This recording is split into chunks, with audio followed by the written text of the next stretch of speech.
Hi guys, my name is Wema and welcome back to my channel. Last time I shared with you about the 7 things I have learned from being a pastor's kid.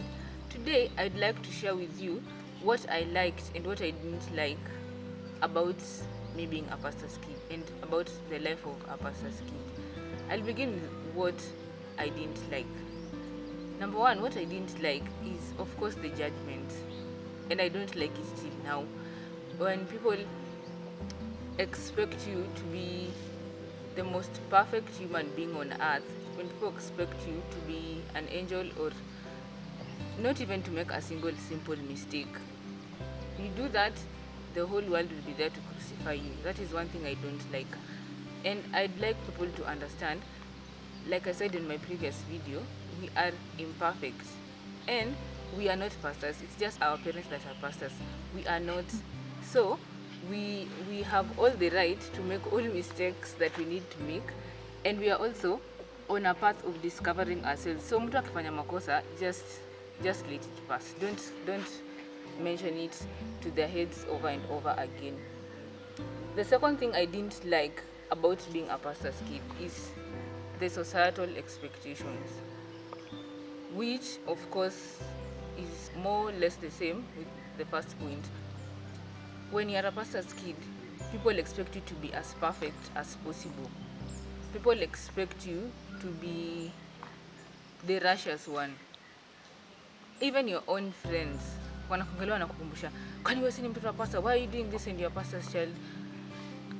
Those expectations don't make anyone a better person. In fact, they make someone become the worst person they could ever think they could be, because you keep pushing expectations on someone. They want to prove to you that that is not what they are. Number 3, what I didn't like about being a pastor's kid is the fact that we never had time for ourselves. It's either one, people are crowding in your home kuanzia Monday to Sunday, saa 12 asubuhi to saa 12 jioni, oh pray for me, oh sijui kwangu kuna nini, oh. And sometimes I thought we need a break. We also have issues to attend to. We also have things we need to solve our own selves. And I always felt like, okay, watu wanakuja huku sana, who are really feeling this home.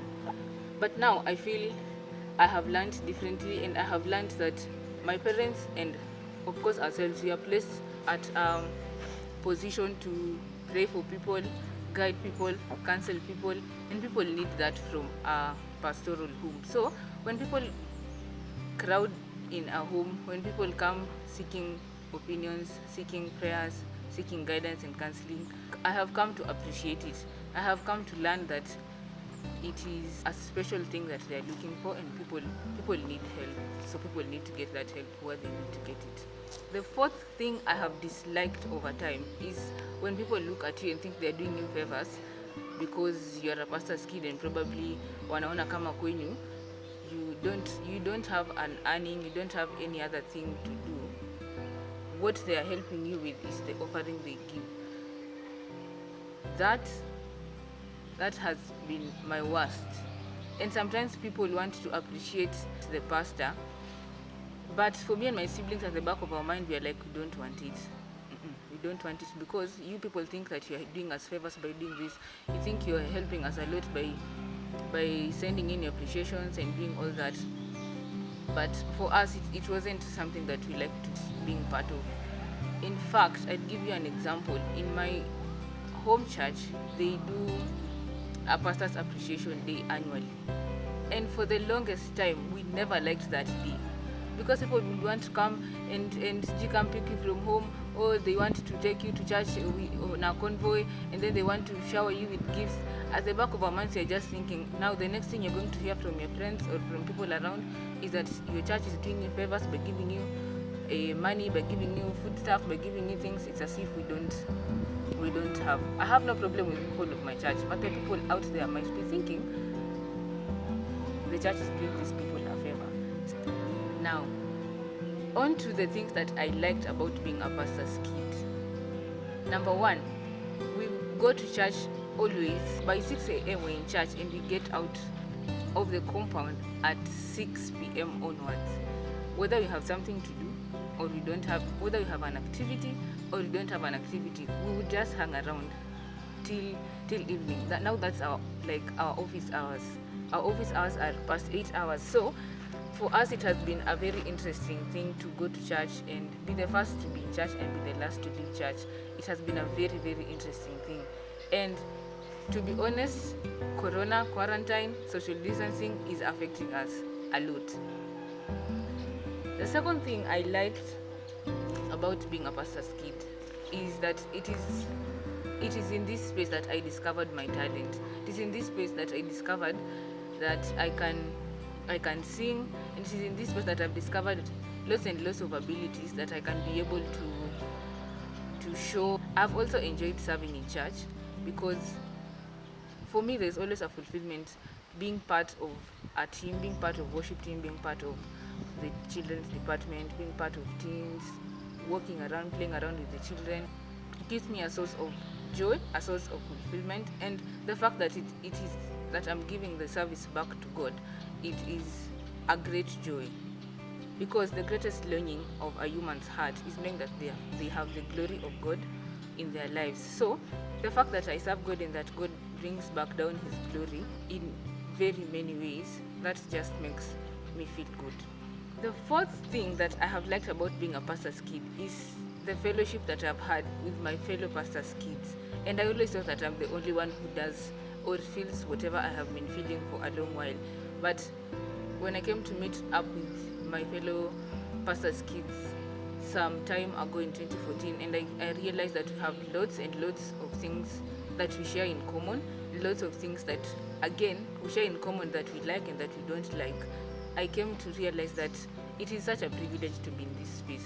So I want to shout out to the Pastor's Kids Fellowship, and I want to tell you guys that I love you so much, and I want to also encourage you that this is a beautiful thing. This is a beautiful space that we are in, and it is such a joy, especially meeting new people.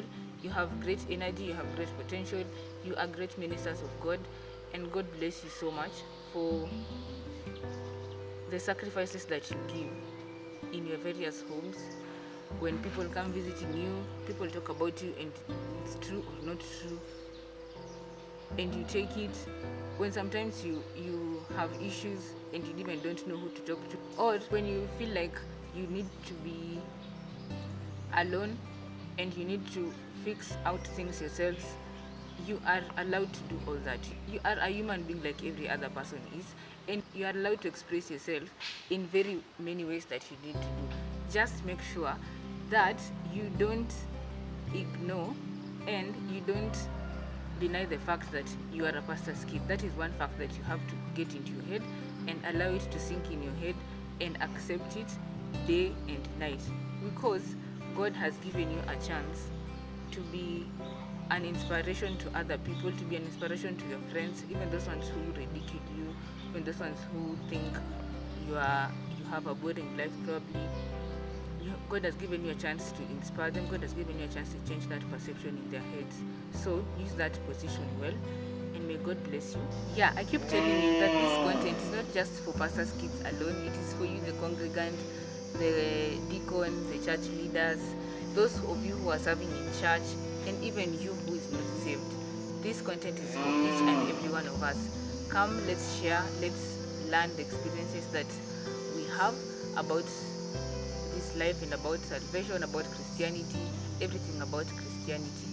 Now, don't forget to put on your mask when you go out to the public. I didn't do this because I wasn't in the public and I had to record this, but don't forget to put on your mask when you go out to the public. See you on our next video. Bye.